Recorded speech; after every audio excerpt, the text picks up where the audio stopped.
계속해서 부산 소식 전해드립니다. 요즘 식재료를 편하게 집에서 배달시킬 수 있고 또 1인 가구는 굳이 많이 살 필요도 없죠. 그러다 보니 온라인 쇼핑몰을 많이 이용하는데요. 부산의 대표적인 수산물 시장인 자갈치 시장도 온라인 시대를 열었습니다. 인터넷으로 수산물을 편하게 주문하면 상인들이 바로 택배로 보내주는 방식입니다. 안수민 기자의 보도입니다. 모둠 해산물부터 이름도 생소한 코끼리 조개, 게장과 각종 건어물까지 바다에서 나는 온갖 수산물이 온라인 사이트에서 판매됩니다. 부산을 대표하는 수산시장, 자갈치 시장 상인들이 직접 자신의 물건을 파는 쇼핑몰입니다. 소비자들은 주문만 하면 바로 당일 집에서 자갈치 시장의 살아있는 수산물을 즐길 수 있습니다. 아침에 와가지고 싱싱한 거 다 가져가고 열에 물에 살려놓으면 다 살아가 바로 기 다녀. 이것들이 다니면 얼마나 짜리 해주세요 하면 우리가 이것저것 다 조개 종류 맞춰가지고 택배로. 지금까지 오프라인 시장을 찾는 사람들에게만 물건을 팔았지만 이제는 판로가 다양해졌습니다. 전통 시장의 한계를 뛰어넘은 겁니다. 온라인이랑 오프라인 매출액 증가를 보면 그 오프라인 같은 전통시장 같은 경우에는 대략 한 25조에서 27조 정도로 해서 거의 매출액 증가가 없는 반면에 온라인 시장 같은 경우에는 기존에 한 60조 정도 매출이 나던 것이 100조로 지금 이미 넘어갔습니다. 그만큼 이제 온라인 시장이 경쟁력이 강하다는 뜻이죠. 그래서 이제 자갈치 시장도 어떤 그런 브랜드 가치가 충분히 그 시민들한테 각인이 되어 있기 때문에 그런 것들을 활용을 해서 온라인 마켓에 진출하고자. 특히 온라인 시장 내에서도 음식료품의 증가세가 두드러지고 신선식품 유통 서비스도 유행처럼 확산되고 있습니다. 일부 상인들은 온라인 유통 경로 확보의 중요성을 체감하고 있습니다. 1인 가구를 위한 소량 판매 상품을 개발하고 적극적으로 배송 판매를 시작하자 실제 매출이 늘었습니다. 상인들은 이번 변화가 50년 전통 자갈치 시장이 또 한 번 도약하는 계기가 될 것으로 기대하고 있습니다.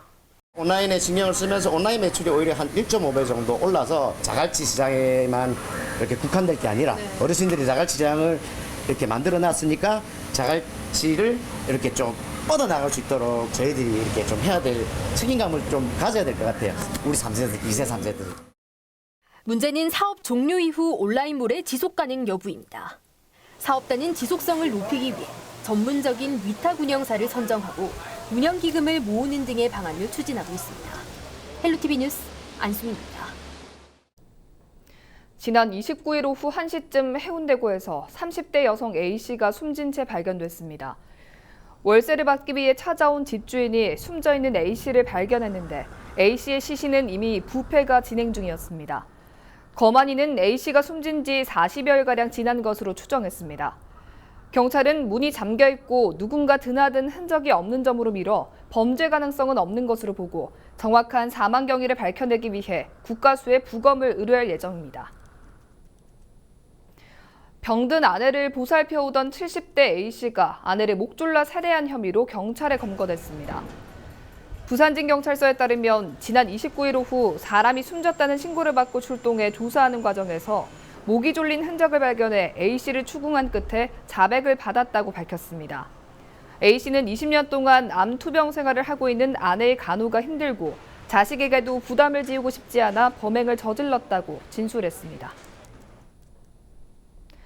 30일 새벽 4시쯤 동래구 명장동의 한 3층 건물 지하 1층에서 불이 났습니다. 불은 실내에 있던 음향장비와 냉장고 등을 태워 소방서 추산 350만 원 상당의 재산 피해를 낸 뒤 20여 분 만에 꺼졌습니다.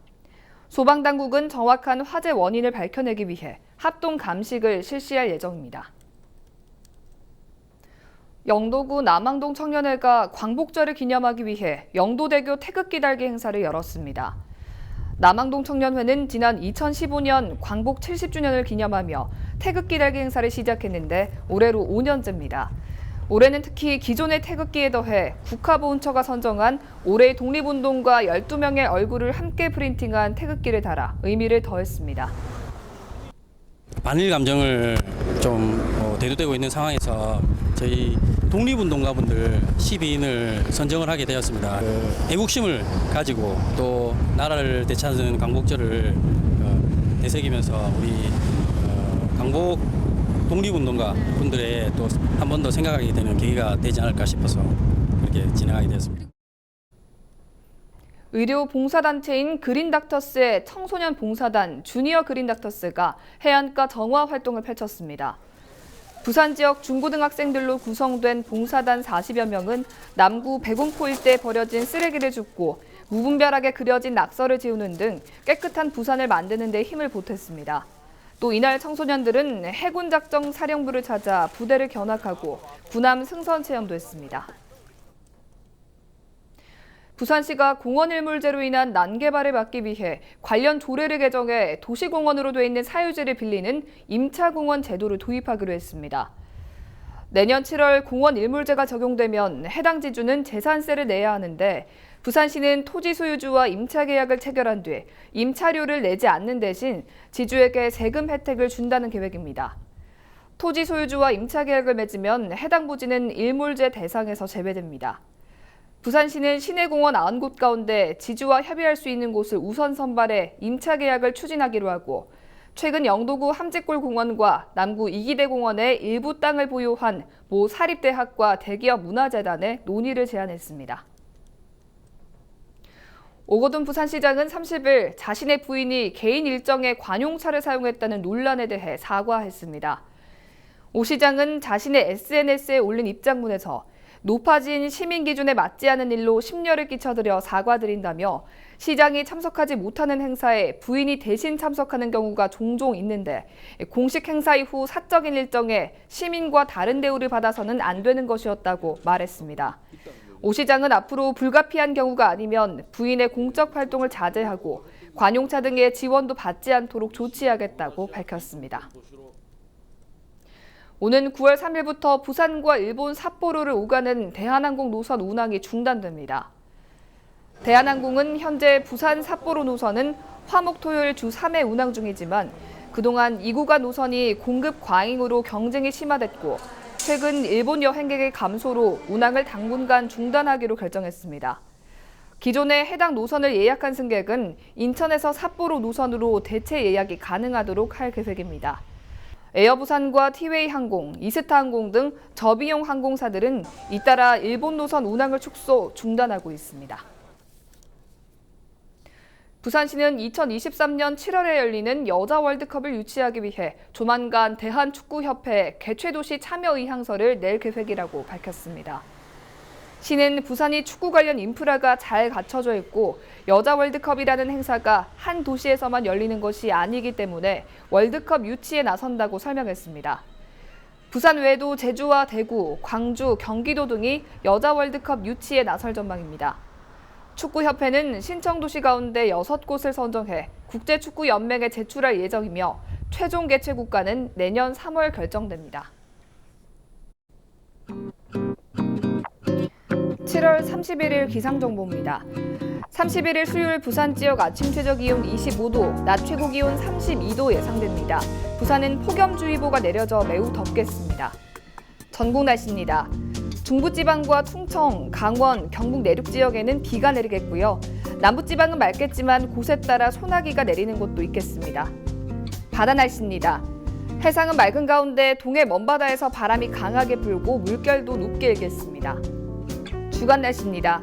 당분간 부산 지역은 맑은 가운데 폭염의 기세가 강하겠습니다. 밤사이 열대야가 나타나는 곳도 있겠습니다.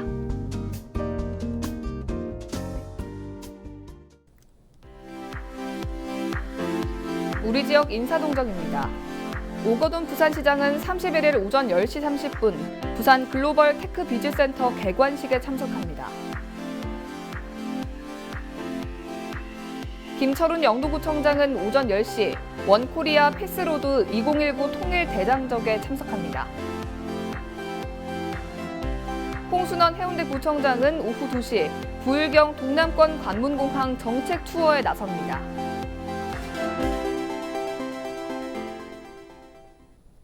이상으로 뉴스를 마칩니다. 저희는 언제나 지역 주민 여러분 곁에 있겠습니다. 고맙습니다.